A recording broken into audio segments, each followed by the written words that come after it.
untuk mencari informasi terkait kandidat-kandidat yang ada seperti apa? Cara mencari visi misi atau program kerjanya seperti apa yang dilakukan Mas Afil? Pertama karena saya anak sejarah ya Kak ya. Saya pakai ini mungkin bisa ditiru ya, metodologi penelitian sejarah. Jadi di sejarah itu ada heuristik, kemudian kritik, verifikasi dan Podcast KPU Kota Kediri, sarana sosialisasi, edukasi dan informasi, cerdas memilih, aktif berpartisipasi, wujudkan demokrasi. Assalamualaikum warahmatullahi wabarakatuh. Halo teman pemilih dimanapun kalian berada, kembali lagi di podcast KPU Kota Kediri. Podcast sebagai sarana edukasi, sosialisasi, dan informasi untuk teman pemilih khususnya di Kota Kediri.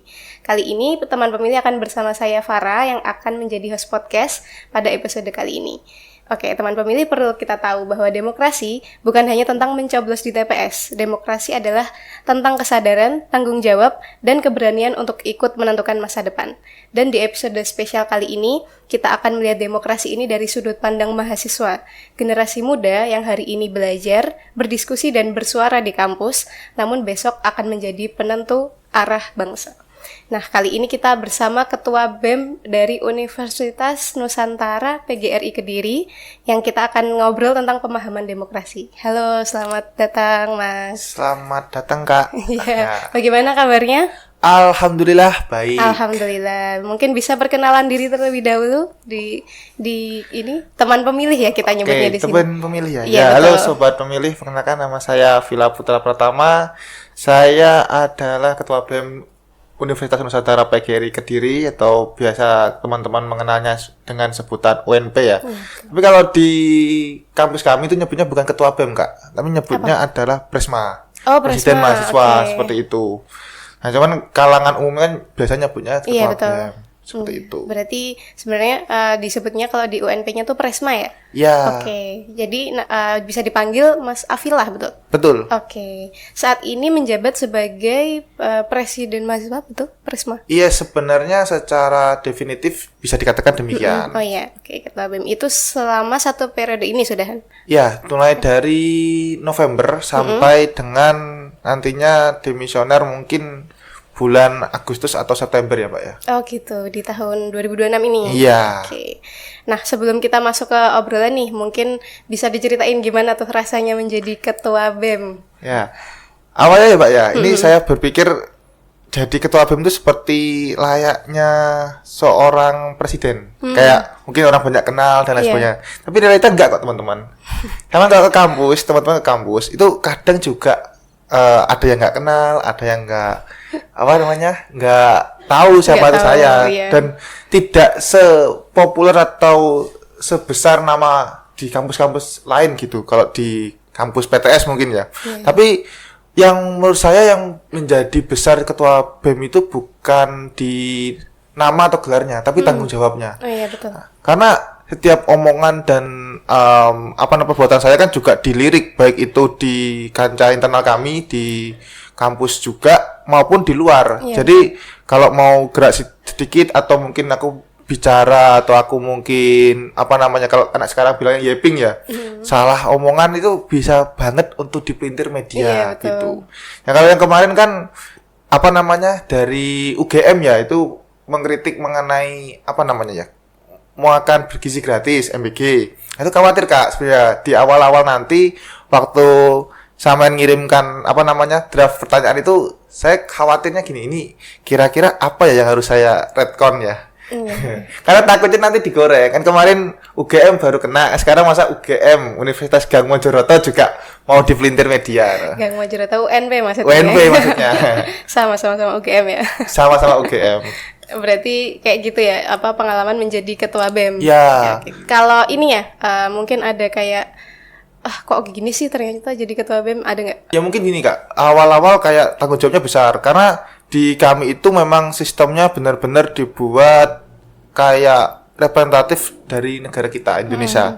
Jadi di sana nanti ada Dewan Legislatif, itu namanya DPM, Dewan Perwakilan Mahasiswa. Oh, di kampus ya? Ya, kemudian itu Dewan Perwakilan Mahasiswa diambil dari 100 mahasiswa itu berbanding 1. Jadi kalau program studi misalnya saya dari sejarah, jumlahnya mahasiswanya ada 102. Berarti otomatis yang menjadi perwakilan suaranya di sana 1. Oh iya. Kalau prodi besar seperti manajemen itu kan ada 1000-an mahasiswa, nanti 10 Ada gitu. 10, Nanti dihimpun mewakili terus untuk menjaring aspirasi seperti itu.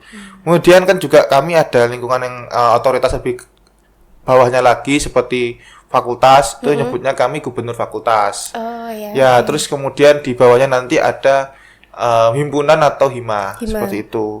Kemudian nanti ada lembaga-lembaga lain Kak yang namanya disebut sebagai UKM. Iya, betul. UKM. Nah, karena di kami itu pakai sistemnya adalah pemilihan. Nah, ini sedikit sama seperti di KPU juga. Kami juga ada Pemilihan seperti itu. Oh iya, di kampus ya? Ya, namanya KPRM, Komisi Pemilihan Raya Mahasiswa. Komisi Pemilihan Ya. Raya Mahasiswa. Jadi tugasnya sama seperti KPU di sini, itu mensosialisasi tentang pemilihan raya mahasiswa, kemudian juga memfasilitasi terlaksananya pemira dan lain sebagainya. Kalau ada KPU kan pasti ada Bawaslu-nya. Iya, Di betul. kami juga ada, namanya ada BPRM, Badan Pengawas Pemilihan Raya Oke. Mahasiswa.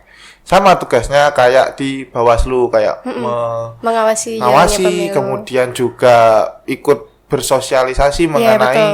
Pemilihan pemira. itu, oke. Tapi kadang juga sasaran dari KPRM dan BPRM ini bukan hanya di pemilihan raya mahasiswa.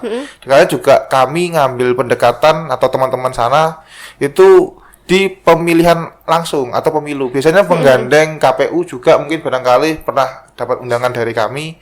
Terus juga dari Bawaslu seperti Iya. itu. Oh gitu. Jadi pemira ini juga dilaksanakan kayak 5 tahun sekali gitu. Kalau semester di dua-duanya. kami pemira itu biasa dilaksanakan ketika libur semester genap, itu sekitar bulan Juli sampai September seperti itu. Jadi ada fase-fasenya Kak. Mulai dari fase pembuatan undang-undang dulu, nanti ada ada undang-undang itu. pemira ya yang mengatur teknis dan mekanismenya seperti apa. Kemudian undangan nanti diamandemen kan kalau sudah selesai. Setelah itu disosialisasikan dan nanti baru masuk ke timeline. Mulai dari ada yang siapa yang mendaftar, prasyaratnya mendaftar terpenuhi apa tidak. Setelah selesai nanti kita adakan yang namanya sesi debat seperti itu. Ada debatnya juga. oke. Jadi debat, kemudian masa kampanye sampai nanti ke tahap Pemilihannya. Ya. Oke. Berarti itu sebenarnya juga memilih ini ya, ketua BEM gitu-gitu. Ketua BEM dan ketua gubernur fakultas. Oh. Oke, cukup menarik nih. Ternyata sudah menerapkan demokrasi ya dibilang di dalam kampus sendiri. Ada pemira itu tadi, ada pemilihan, bahkan ada juga yang sosialisasi seperti menggandeng juga dari Betul. KPU dan Bawaslu. seperti itu. Sebenarnya menarik nih. Jadi kita bisa ngobrolnya bisa lebih masuk mungkin ya hari Ya, ini. mungkin. Nah, mungkin sebagai ketua BEM di sini, bagaimana sih Mas Afilah ini memaknai demokrasi dan kepemiluan itu sendiri? Oke, kita berbicara mengenai demokrasi ya Kak. Kalau demokrasi kan yang sekecil saya pemahaman, itu merupakan sebuah proses atau sistem di mana masyarakat dilibatkan pada sebuah dinamika politik. Entah itu memilih, atau mungkin berpendapat, menyampaikan aspirasi, dan lain sebagainya.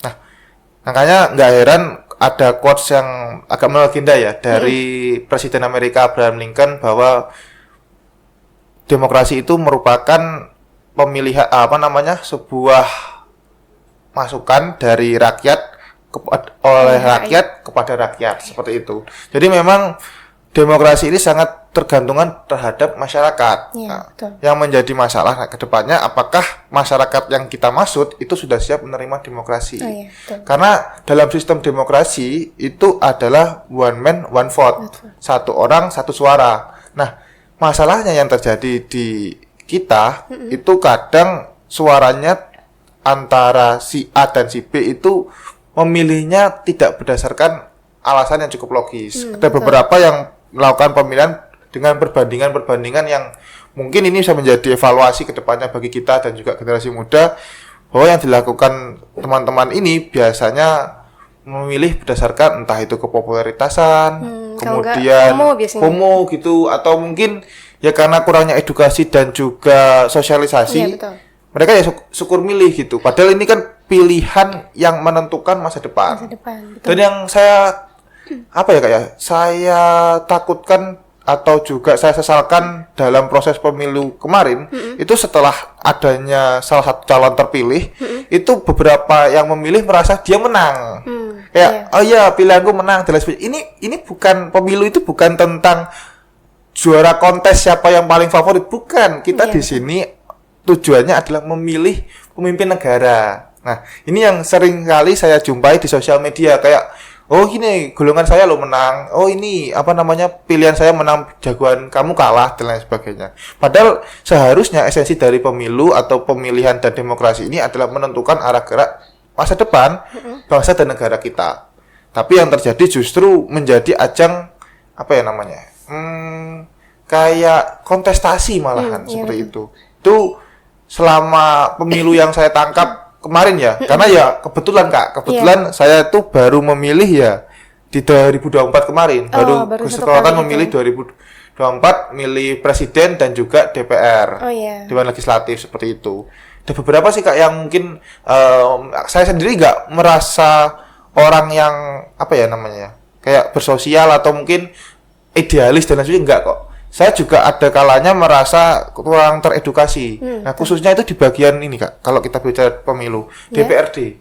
Karena memang beberapa dewan-dewan DPRD ini saya juga kurang teredukasi ataupun saya sendiri juga tidak merasa adanya keinginan untuk mencari tahu latar belakang mereka. Alhasil ketika saya nyoblos, saya langsung memilih sesuai dengan mungkin ya kesukaan partai saya atau kecenderungan popularitas dari yang bersangkutan dan lain sebagainya. Nah, ini kan yang menjadi khawatiran saya kalau di level masyarakat masih begini dan nggak satu atau dua, ini kan khawatirnya ke depannya demokrasi kita bukannya meningkat tapi stagnan. Bahkan yang saya khawatirkan bisa sampai menurun kualitasnya. Karena jika masyarakat tidak teredukasi dengan baik tentang pemilu ini, saya rasa ini akan menjadi PR untuk ke depan bagi bangsa kita. Oke. Di sini tadi saya highlight untuk kalimat dari Mas Afillah itu bahwa perlunya edukasi terkait pemilihan terutama ya, khususnya untuk Mas Afillah ini kan sebagai, kalau kita bilang karena tadi masih baru satu kali memilih, pemilih muda saat itu ya, pemilih pemula juga ya. Jadi Mas ada pengalamannya itu baru kali ini memilih tapi aku harus gimana gitu ya waktu itu Mas Ian. Mungkin ini juga bisa jadi keresahan, bukan saya sih. Saya di sini mungkin hanya mewakili keresahan dari teman-teman. Di sosial media juga sering Kak. Saya baca-baca itu banyakan dari anak-anak muda itu bingung. Dari mulai bingung memilih sampai yang level receh seperti bingung ngelipet kertasnya. Banyak banget Kak kertasnya Kak. Gede banget ya Gede banget gitu. Ini makan waktu loh untuk untuk ngelingkit-lingkitnya gitu, lipatnya. Takutnya robek juga kan. Betul. Karena besar banget. Nah, sebenarnya ini udah diceritain nih pengalaman-pengalaman waktu pemilihan, waktu memilih itu Mas Afillah. Tapi ada nggak pengalaman yang waktu hari H mencoblosnya yang selain dari surat suaranya atau dari melipat dan lain sebagainya, ada nggak pengalaman gimana rasanya menjadi memilih pertama saat itu? Coba diceritain misalnya. Kalau saya kayak awal masuk itu merasa kayak wah ini nih tanggung jawab besar negara ini di tangan saya nih. Waktu masuk TPS ini? Iya, milih, waktu buka set itu ada tiga pemilu, 3 calon pres waktu itu, ada Pak Prabowo, ada Pak Ganjar dan juga Pak Anies. Ini kalau saya salah milih, kedepannya Indonesia mau dibawa kemana nih? Itu berat Kak mau milih itu. Saya cukup lama di sana untuk milih. Kalau saya milih ini gimana ya? Kalau saya milih, akhirnya saya tetap memutuskan untuk memilih salah satu paslon sesuai dengan preferensi saya. Cuman awalnya kayak di DPRD, di DPD itu saya masih kenal tokoh-tokohnya kayak Bapak Lanyala, terus lain sebagainya gitu masih kenal. Waktu DPRD Kak, sumpah itu saya jujur itu benar-benar bingung. Ini mau milih siapa ya? Nggak ada satupun nama-nama yang saya kenal. Maksudku mungkin ini saya dari sana mencoba refleksi saat itu. Saat itu saya merefleksikan yang pertama mungkin dari pihak saya sendiri, dari internal saya sendiri, dari diri saya itu merasa bahwa saya pun kurang dalam hal mencari informasi. Kayak ini loh, kita menentuin dewan-dewan kita di masa depan. Kok aku nggak sampai sedetail itu baca-bacanya mereka walaupun nanti kedepannya itu mungkin visi mereka hanyalah janji-janji, paling tidak kan di sini kita sudah meminimalisir mana yang visinya jelas dan mana yang visinya nggak jelas gitu. Nah, terus dari eksternal pun saya menyoroti bahwa dari pihak-pihak luar, khususnya dari pihak yang penyelenggara maupun yang bertugas itu saya rasa memang kurang di edukasi, khususnya di lingkungan masyarakat awam, Kak. Apalagi kabupaten. Kalau di kota mungkin masif ya kalau masalah seperti ini, karena ya terstruktur kan dari Pemkot, kelurahan dan lain sebagainya itu komunikasinya terbuka. Tapi kalau dari desa, khususnya desa-desa yang mohon maaf ini masih mungkin pedalaman, itu saya rasa PR banget sih untuk pemilu ke depan, bagaimana cara mensosialisasikan agar masyarakat ini memilih itu nggak kayak milih milih baju pas lebaran loh. Milih baju pas lebaran sih kita masih milih loh. Masih mikir ini mana yang cocok, mana yang enggak loh. Orang saya tahu lihat loh, ada yang nyoblos itu cuman 2-3 menit. Cepet banget. Ini apa mereka gak ada pertimbangan? Positif thinking saya kala itu mungkin di rumah dia sudah punya ada calon. Sudah ada gambarannya. Tapi kok satu kok cepet banget orang-orang tua ini. Apa ya selak repot dan lain sebagainya kan. Lalu saya tanya karena saya juga berkesempatan kemarin di Pilkada ya. Itu jadi lembaga quickcon juga ikut-ikut gitu kan. Jadi volunteer buat quickcon gitu. Saya ketika mewawancari, ternyata sejauh pemahaman saya terlalu husnuzon pada orang-orang. Ternyata mereka itu kadang memang waktu milih, ya aku milih ini juga percuma, pada sama saja. Masyarakat sudah sampai ke tahap hopeless mungkin, atau mungkin masyarakat juga kadang itu merasa apapun pilihan mereka ya tetap tidak berpengaruh pada hidupnya. Karena yang diilhami pada sebuah pemilu, khususnya pada politik, itu hanya di bagian milihnya saja. Padahal semua elemen yang sekarang kita terjadi itu ada sangkut pautnya pada demokrasi yang saat ini kita jalankan, yaitu proses pemilihan tersebut. Harus adanya refleksi juga dari masyarakat Indonesia bahwa setiap tinta pemilu atau paku yang kamu cobloskan itu berpengaruh pada masa depan anak dan keturunanmu. Kita nggak tahu kan nanti kedepannya salah milih presiden atau mungkin dewan, ternyata dewan tersebut bikin peraturan yang mana menyengsarakan kedepannya gitu misalnya masuknya paham-paham baru kayak misalnya kita nggak tahu kan kedepannya milih presiden atau milih dewan tersebut di next ke depan ketika dipilih melegalkan LGBT, kemudian memberikan hak-hak lain yang sifatnya kontroversi dan lain sebagainya. Kita nggak tahu seperti itu, ya mungkin cara yang terbaik kita tidak bisa untuk mencegah, tapi kita bisa minimalisir dengan cara edukasi dan juga belajar bersama-sama. Oke, jadi yang saya tangkap di sini dari yang dibilang Mas Afila tadi, bahwa kita memang saat memilih itu memang harus benar-benar tahu seperti apa calon yang akan kita pilih, seperti itu ya. Betul. Jadi kita harus memahami informasi-informasi atau visi misi calon-calon yang akan kita pilih, seperti itu ya. Nah, kalau dari Mas Afila sendiri, cara Mas Afila untuk mencari informasi terkait kandidat-kandidat yang ada seperti apa?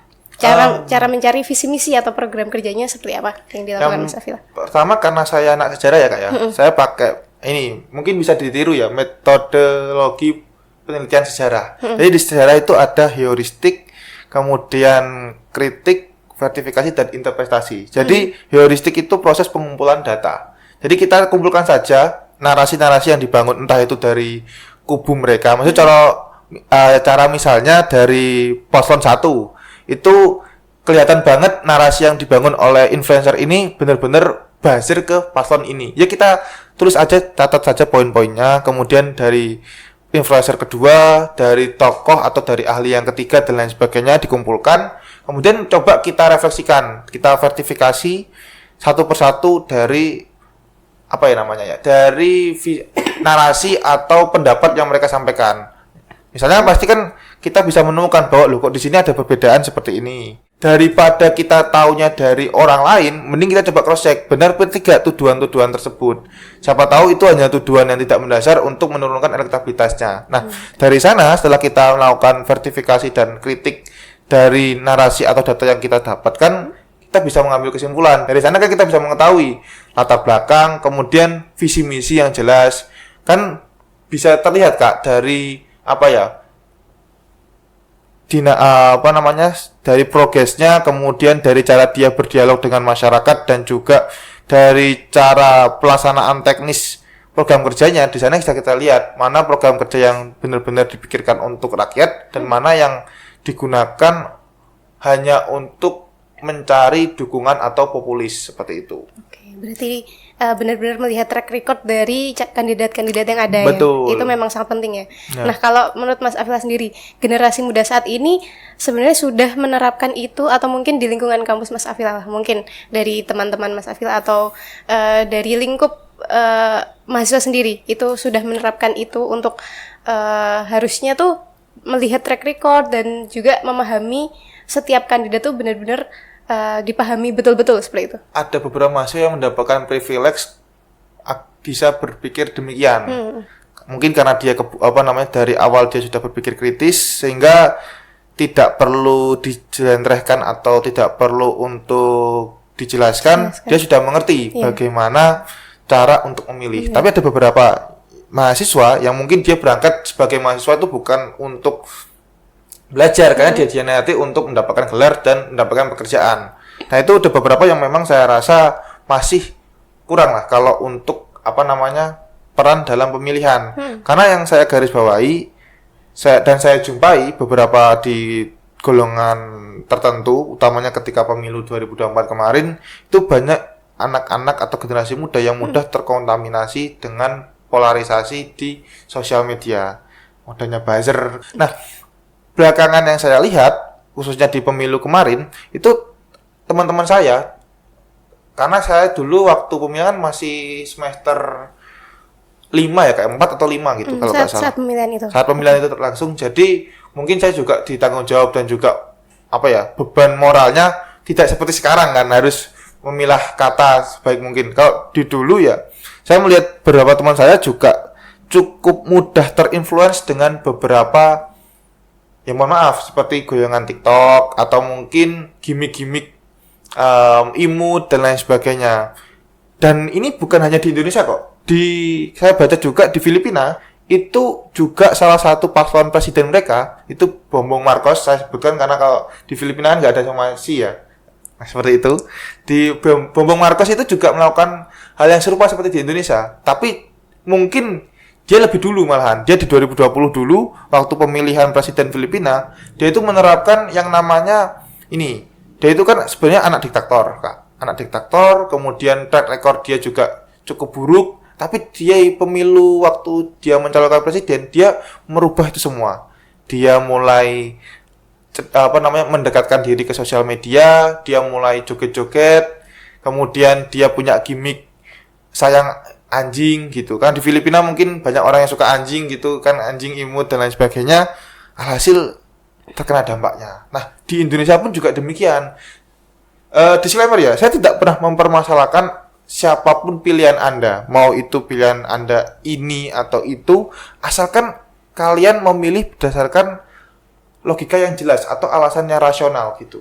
Kalau kalian memilih berdasarkan popularitas, kemudian berdasarkan ketokohan, mereka itu bukan Tuhan, yang siapa tahu mereka itu juga punya salah gitu. Mereka juga punya dosa atas perbuatan mereka. Tapi beda cerita kalau kalian memilihnya berdasarkan visi dan misi, kemudian berdasarkan dengan track record dan lain sebagainya. Di sana kita bisa membuat sedikit mitigasi resiko dan planning ke depannya. Kira-kira jika yang ini menjabat dia akan seperti apa, yang ini menjabat dia akan seperti apa, berdasarkan pengalaman atau berdasarkan track record selama dia menjabat sebelumnya. Seperti itu, Kak. Oke, jadi di sini tadi dikatakan tentang media sosial sebenarnya. Yeah. Jadi sebenarnya ada plus minus dari sekarang ini, era digital ini. Karena mungkin kita bisa cepat memperoleh informasi, kita bisa tahu track record dari calon-calon kandidat yang ada. Tapi di sini juga ada tantangan seperti disinformasi mungkin. Betul. Atau mungkin ada hoax yang mungkin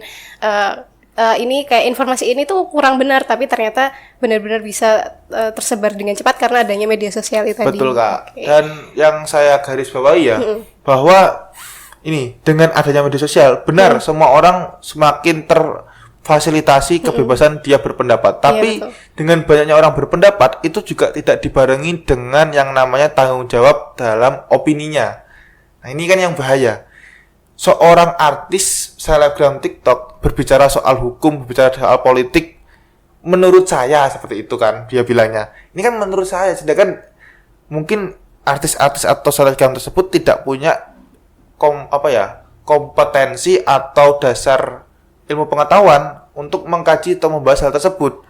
Dan justru yang tambah kecewa menurut saya, orang-orang seperti selebgram tersebut, artis, komika atau mungkin selebgram justru pamornya lebih tinggi daripada pakar. Ya mungkin ini juga menjadi kritik saya bagi para pakar-pakar ilmu pengetahuan, entah itu di politik atau mungkin di bidang-bidang lain, bahwa zaman sekarang itu kita ya harus mengikuti perkembangan zaman. Kalau penyampaian kita hanya berdasarkan narasi, kemudian wawancara dan juga jual ilmu pengetahuan, saya rasa generasi sekarang juga tidak akan minat. Nah, bagaimana cara para pemilu atau cara para kontestas pemilihan presiden kala itu mereka benar-benar memanfaatkan artis-artis ini untuk media kampanye mereka. Dan menurut saya juga ini adalah terobosan yang bagus, karena ada beberapa artis yang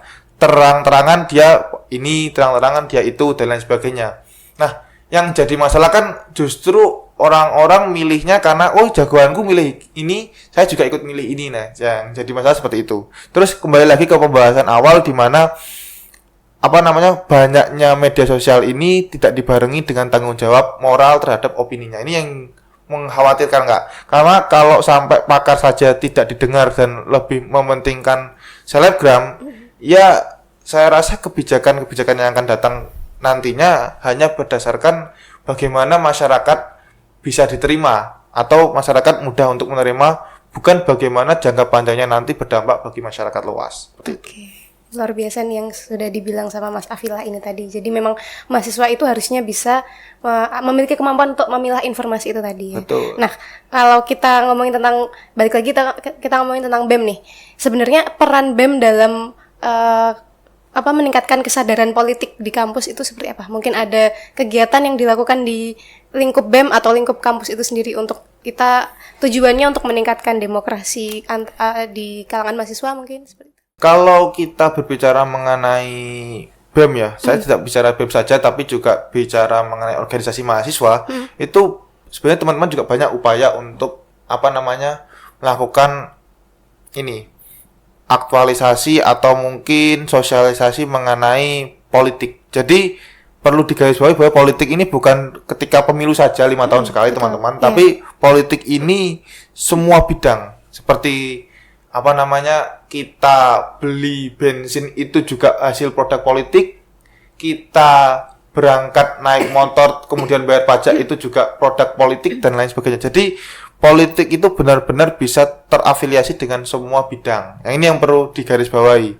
Seperti kebijakan per hari ini itu juga karena hasil politik di masa lalu, atau mungkin ekonomi Indonesia saat ini juga bisa jadi karena kesalahan kebijakan politik pada masa lalu, seperti itu. Nah, ketika melihat fenomena tersebut, teman-teman sebenarnya khususnya dari UNP ya, itu saya sedikit flashback di tahun kemarin.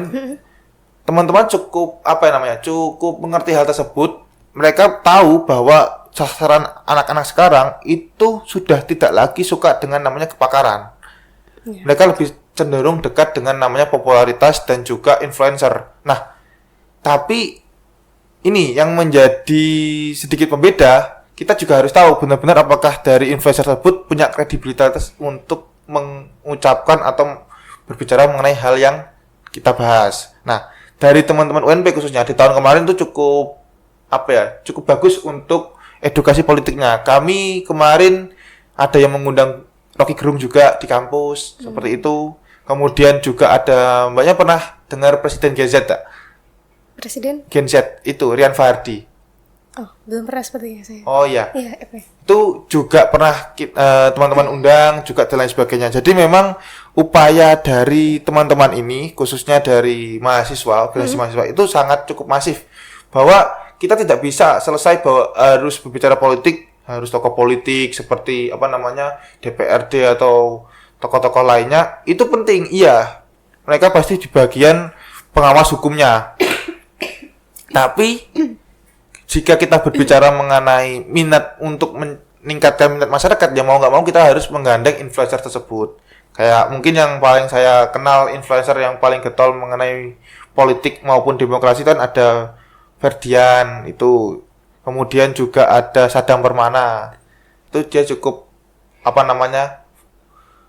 ramai lah untuk berbicara soal demokrasi dan juga politik. Dan menurut saya cara yang terbaik bagi mahasiswa saat ini, mungkin organisasi juga, jika memang ingin sosialisasi terhadap politik dan juga mengenai isu-isu sosial lebih bagus, ya selain mengundang pakarnya, coba undang influencer agar juga mengambil minat dari teman-teman. Ini di level mahasiswa, Kak. Apalagi di level masyarakat, pastinya perlu benar-benar edukasi dan juga penggiringan massa yang lebih halus. Nah, mungkin masyarakat akan lebih bisa menerima opini dari orang seperti Komeng, kemudian Bopa atau komedian-komedian lama seperti Cak Lontong daripada yang bicara itu mahasiswa seperti atau bicara akademis. Kelemahan dari akademis itu kadang mereka terlalu berbelit-belit dan terkadang bahasa yang mereka tawarkan ke masyarakat itu bahasa yang tinggi sehingga tidak bisa diterima oleh masyarakat. Sedangkan yang kita butuhkan per hari ini adalah dialog dan komunikasi yang baik antara setiap stakeholder. Dan itu menurut saya akan lebih baik jika peran influencer di sini juga kita soroti ulang. Bahwa jangan sampai influencer ini mereka berpihak pada orang-orang yang tidak punya orang-orang yang punya kepentingan tersendiri khususnya untuk politik. Tapi bagaimana influencer ini kita bisa manfaatkan agar mampu dan bisa mengedukasi masyarakat lebih luas. Gak hanya di lingkungan mahasiswa, organisasi mahasiswa maupun di lingkungan yang lebih luas, khususnya di masyarakat umum. Sebenarnya di lingkup kampus atau di lingkup BEM itu sendiri sebenarnya juga sudah melakukan seperti mengajak diskusi tentang kepemilian seperti itu ya. Betul. Juga mengundang tokoh-tokoh yang mungkin memang saat itu kalau bisa dibilang terkenal di kalangan Gen Z apalagi ya, karena memang generasi yang banyak, generasi saat ini kan benar-benar generasi Gen Z sekarang ini. Oke. Jadi kalau dari menurut Mas Afila sendiri sebagai ketua BEM melihat KPU sendiri sebenarnya kolaborasi antara KPU dan juga kampus atau mungkin khususnya UNP dalam kepemiluan atau sosialisasi kepemiluan seperti apa? Apakah kolaborasi itu sebenarnya sudah benar-benar dirasakan oleh seluruh kalangan mahasiswa atau mungkin ada yang perlu harusnya seperti ini. Kalau hemat saya, setiap dari KPU dan Bawaslu mengadakan kegiatan di kampus, khususnya di kampus saya di UNP Kediri, itu partisipasi dari teman-teman cukup banyak. Selain mungkin ya entertain yang ditawarkan oleh KPU dan Bawaslu juga cukup baik. Karena kan mereka datang nggak cuman buat seminar dan talk show, tapi mereka juga bawa door prize dan lain sebagainya. Menurut saya ini langkah yang bagus juga, karena ya orang kalau ngikutin seminar kalau tidak ada entertainnya juga pasti bosen kan. Nah, seperti itu. Cara yang dikemas juga cukup bagus. Tapi kan ini ya mungkin kembali lagi yang menjadi target pasar ini belum bisa memasuki beberapa golongan. Hanya ya orang-orang yang punya minat atau mungkin punya kesadaran terhadap politik baru mereka bisa mendatangi. Nah, yang harus mungkin bisa menjadi evaluasi dan juga menjadi masukan untuk Badan Pengawas Pemilu maupun KPU ini adalah bagaimana mahasiswa atau masyarakat yang sebelumnya apatis ini juga ikut berpartisipasi terhadap program-program yang ditawarkan oleh KPU ataupun Bawaslu. Entah itu mungkin melalui KPU menggandeng komunitas-komunitas yang ada di sekitar sini. Misalnya ada komunitas Kediriran, kan bisa sambil bikin event Kediriran, yang kemudian saat ini ramai gitu ya. Kediriran habis lari-lari nanti door prize-nya kita sambil sedikit-sedikit memberikan stimulus mengenai KPU tuh seperti apa tugasnya, kemudian pemilu itu nggak gini loh, ada banyak tahapan-tahapannya. Nah, seperti itu. Atau mungkin event-event yang lebih Gen Z kak ya, kayak ya mungkin misal open mic dari stand up comedy dan lain sebagainya, itu kan lebih bisa mengentertainmentkan dan juga menarik minat masyarakat. Ya. Kalau Khususnya Gen Z ya. ya khususnya Gen Z, kalau di sosialisasi maupun talk show itu memang partisipasinya banyak, tapi banyak tersebut karena dari awal mereka sudah punya pengalaman dan juga minat terhadap isu nasional. Nah, tapi untuk golongan-golongan yang ini yang saya sebutkan tadi, itu belakangan mereka kan tidak punya urgensi ataupun tidak punya minat terhadap hal demikian. Ya cara yang terbagus adalah bagaimana kita bisa terafiliasi dengan kesenangan-kesenangan anak-anak Gen Z sekarang. Mungkin seperti yang tadi saya sebutkan, seperti kediriran, kemudian event-event mungkin stand up comedy atau mungkin live musik dan lain sebagainya. Nah, saya pernah lihat itu di mana ya, di Surabaya kalau nggak salah, itu pernah kok ngundang beberapa tokoh ternama, kemudian seperti misal acaranya buka bersama kalau tidak salah ya, tapi itu 2023. Terus mereka itu mengundang beberapa influencer sambil mereka juga menjelaskan pentingnya demokrasi dan juga pemilu. Jadi mungkin cara-cara seperti ini lebih bisa masuk dan diterima oleh generasi Z. Karena ya kalau cuma disuguhi seminar dan juga talk show, saya rasa itu target pasarnya nanti hanya cakupan anak-anak atau masyarakat yang dari awal sudah konsen terhadap isu nasional. Tapi untuk anak-anak yang masih umum, nah itu mungkin bisa jadi terobosan yang baru.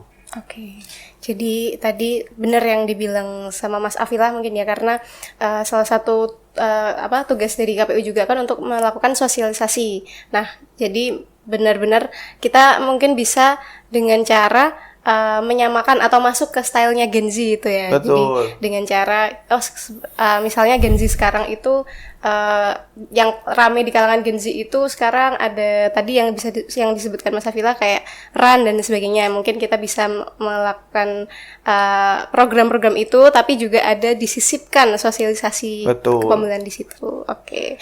Nah, sebenarnya aku dari tadi tuh kepo tentang ini tadi. Kita balik lagi ke tentang pemira itu tadi.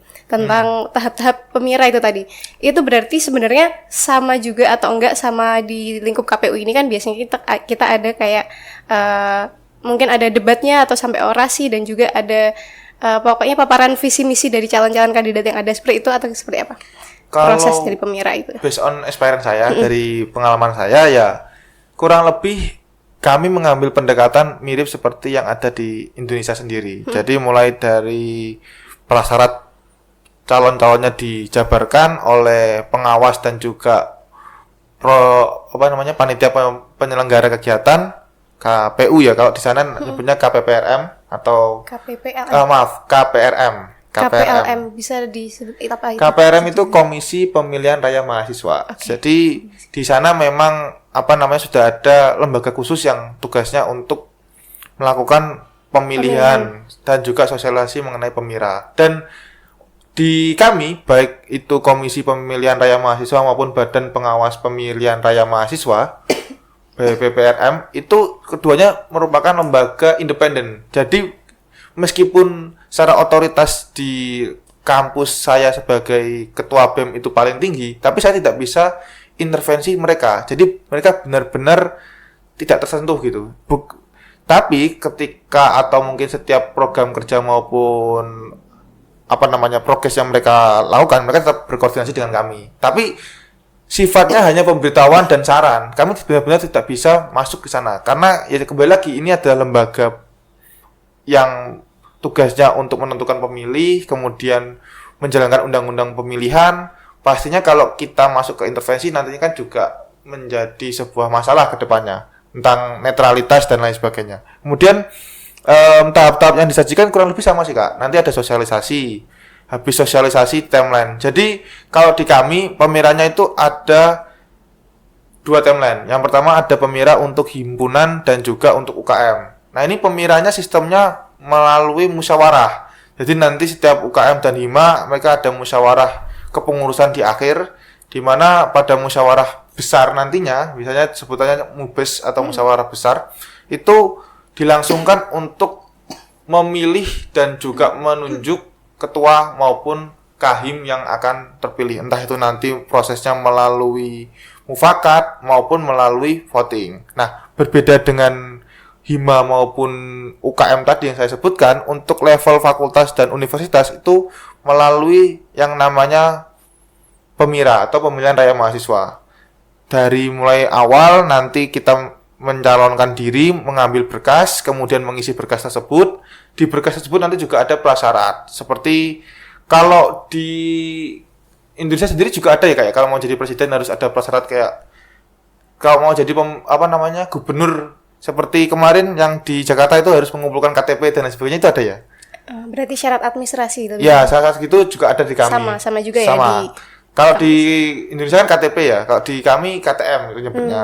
Prasyarat seperti itu kadang juga membutuhkan stempel dari lembaga-lembaga atau himpunan yang tersedia sebagai bentuk legal standing atau sebagai penguat bahwa kami itu berangkat juga atas dasar dukungan dari teman-teman lembaga di bawah kami seperti itu atau yang punya otoritas di bawah kami. Kemudian setelah nanti berkas terpenuhi kami mengumpulkan, kemudian masuk ke verifikasi. Setelah diverifikasi selesai, masuk 2-3 nama, kemudian kita akan mengadakan namanya mimbar bebas.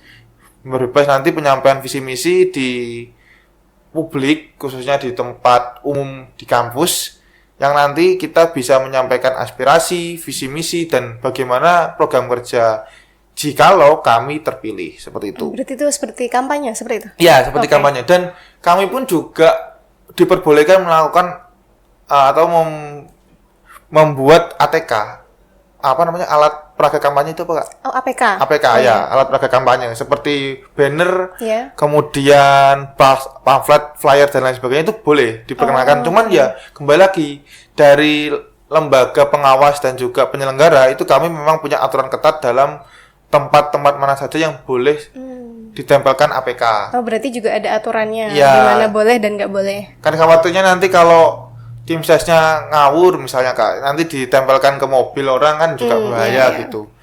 Terus juga selain tersebut itu kami juga ada timeline di kampanyenya.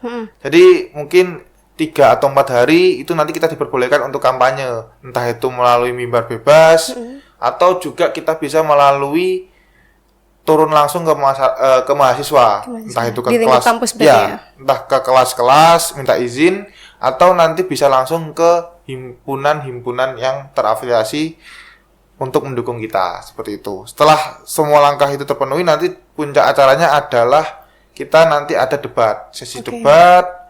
Kurang lebih sesi debat yang ditawarkan juga mirip-mirip seperti yang ada di televisi, yang ada di pemilihan presiden Seperti pemilihan waktu pemilu ya. Ada namanya nanti pertanyaan yang khusus dari panitia dan juga ada pertanyaan yang khusus untuk audiens dari audiens seperti itu. Setelah itu selesai nanti sesi atau masa tenang di mana tidak boleh sama sekali melakukan kampanye. Kalau ketahuan nanti ada sanksinya juga. Sanksi paling rendah nanti SP1, paling tinggi nanti bisa sampai ke pencabutan sertifikasi pencalonan seperti itu. Nah, setelah semua terpenuhi baru nanti pemilihan bisa diikutkan seperti itu. Nanti ada kotak-kotak suaranya, ya nyoblos seperti biasa dan diarahkan. Nah, untuk dari kami nanti nyoblosnya itu masih menggunakan kertas Kak, masih menggunakan manual. Hanya saja untuk sertifikasi calonnya itu kami menggunakan website untuk bisa melihat apakah mahasiswa tersebut aktif, itu yang pertama. Terus juga dia benar-benar mahasiswa UNP atau tidak. Karena yang dikhawatirkan kan nanti ada salah satu paslon yang dia bawa masa tapi masanya itu bukan benar-benar mahasiswa UNP misalnya. Atau dia sudah nyoblos sebenarnya tapi ternyata yang terjadi sebaliknya. Dia sama sekali dia justru sudah nyoblos 2 kali, tapi karena tidak ada pencatatan yang baik dari panitia itu bisa menyebabkan dia bisa menyoblos berkali-kali. Nah, untuk meminimalisir tersebut ya kita menggunakan siakat atau website dari kampus untuk memverifikasi apakah nama-nama tersebut itu sudah mencoblos atau tidak sesuai dengan NPM maupun program studi yang calon pencoblos tersebut lakukan. Nanti juga ada proses pemilihan juga di mana masyarakat atau mahasiswa sana itu ada perwakilan satu atau dua tim suksesnya untuk sebagai saksi ketika pembukaan kertas-kertas pemilu tersebut. Berarti waktu pemilihan itu lokasinya juga di-set seperti TPS seperti itu? Betul Kak, karena ya mungkin ya yang menjadi perbedaan dengan kampus lain kan beberapa sekarang sudah menggunakan website ya. Kalau di kami itu masih menggunakan kertas seperti di Indonesia, karena selain mungkin manajemen resikonya lebih kecil, itu kan juga menggunakan kertas itu lebih meminimalisir adanya penggelembungan suara gitu. Oke, berarti sebenarnya kurang lebih sama seperti praktik waktu pemilu atau pilkada ya. Jadi betul. Ngeset TPS juga sama dan juga ada nyoblos lalu dimasukkan ke kotak suara seperti itu ya. Betul. Oke. Jadi cukup menarik nih, ternyata bahkan praktik demokrasi dan kepemilian itu juga sudah diterapkan bahkan di lingkungan kampus itu sendiri, dan tentunya pasti mahasiswa dari situ juga sudah diajarkan. Maksudnya tujuan dari itu kan juga diajarkan bahwa kita itu punya suara yang harus kita gunakan dengan sebaik-baiknya seperti tadi. Nah, ini menarik banget pembahasan kita hari ini bersama Mas Afilah ini tadi. Banyak banget insight-insight atau wawasan yang bisa kita dapatkan dari apa yang disampaikan Mas Afilah ini tadi. Nah, sebelum kita menutup hari ini nih, mungkin ada pesan-pesan yang mau disampaikan Mas Afilah kepada mungkin teman pemilih atau teman-teman mahasiswanya untuk pemilihan mendatang, atau ya untuk kesehariannya seperti apa?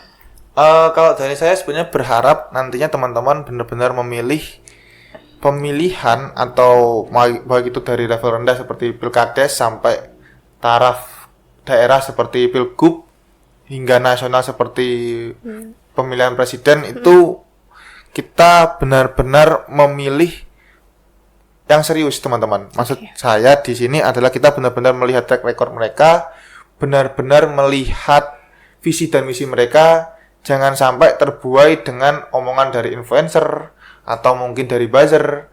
Terus juga kita tanamkan dalam hati bahwa pemilihan ini tujuannya untuk kita memilih dan menentukan arah gerak bangsa kita. Jangan sampai nanti ke depannya kalau ada yang menang dan ada yang kalah, golongan yang menang merasa bangga dan merendahkan golongan yang kalah.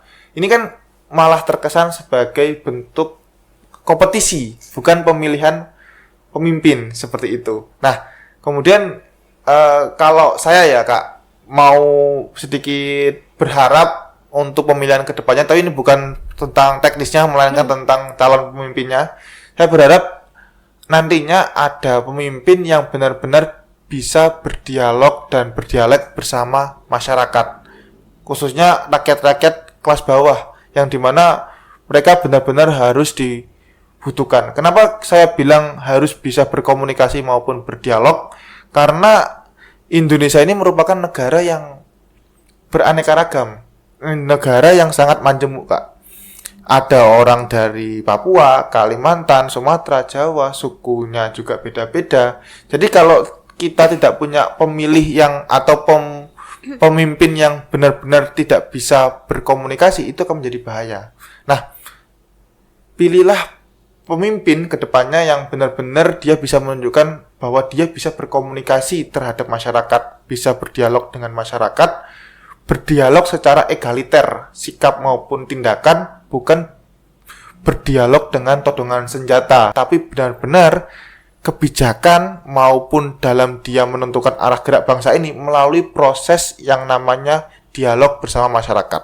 Alhasil program kerja yang dia bangun benar-benar kebutuhan masyarakat, benar-benar untuk masyarakat, untuk meningkatkan negara kita menjadi negara yang lebih baik, bukan agar dia terpilih untuk pemilu selanjutnya. Mungkin saja sih Kak. Oke, jadi luar biasa nih yang disampaikan sama Mas Afilah itu tadi. Jadi mungkin sama teman pemilih juga bisa mengikuti apa yang sudah disampaikan Mas Afilah itu tadi.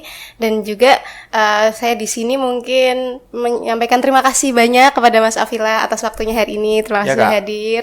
Dan semoga sukses selalu buat amin. kuliahnya ya. Amin. Sedang tugas akhir ya? Iya Kak. Oke, semoga lancar sampai nanti lulus ya Mas. Amin. Oke, semoga nanti juga bisa ketemu lagi di lain waktu dengan kesempatan. Siap, Oke. siap.